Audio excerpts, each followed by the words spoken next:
দর্শক আমি এখন ধানমন্ডি লেকে আছি, দেখেন এখানে গানের আড্ডা হচ্ছে, সব পাগল হাসানের লিখা গান। শ্রদ্ধেয় পাগল হাসানের স্মরণে বৈঠকি গানের আসর।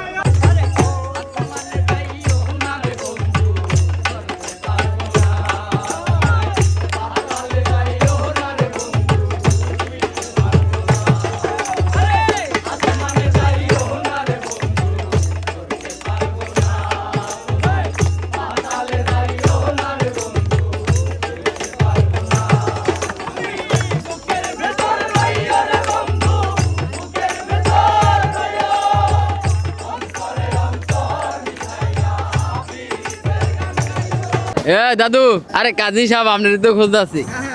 আরে আপনার এলাকার শিল্পী পাগল হাসানের স্মরণে বৈঠকি গানের আয়োজন করা হয়েছে ধানমন্ডি লেকে, এই বিষয়ে কিছু বলেন। বাংলাদেশের অত্যন্ত গুরুত্বপূর্ণ একজন সাধক প্রয়াত পাগল হাসানের স্মরণে আজকে ধানমন্ডিতে যেই বৈঠকি গানের আসর করছে, এটা আমি খুবই প্রাউড ফিল করছি এবং আমার কাছে খুব ভালো লাগছে। কারণ পাগল হাসান হচ্ছে আমার জেলার একজন কৃতি সন্তান। তা আমার জেলার কৃতি সন্তান হিসেবে এই ঢাকার যারা এই আয়োজনটা করেছে তাদেরকে আমি বিশেষ শুভেচ্ছা জানাই যে তারা পাগল হাসানকে স্মরণ করছে। এবং শুধু ঢাকা নয়, সারা বাংলাদেশের প্রতিটি জেলায় উপজেলায় পাগল হাসানকে আজকে বিভিন্নভাবে যার যার অবস্থান থেকে স্মরণ করছে। এবং পাগল হাসান আমাদের মাঝে দীর্ঘদিন অমর হয়ে থাকবে, গানের মাঝে, সুরের মাঝে, মানুষের হৃদয়ের মাঝে। হ্যাঁ, অসাধারণ দাদা, খুবই ভালো লাগলো দাদা। আসলে পাগল হাসানের মানুষ এখনো খুব ভালোবাসে, ঠিক আছে।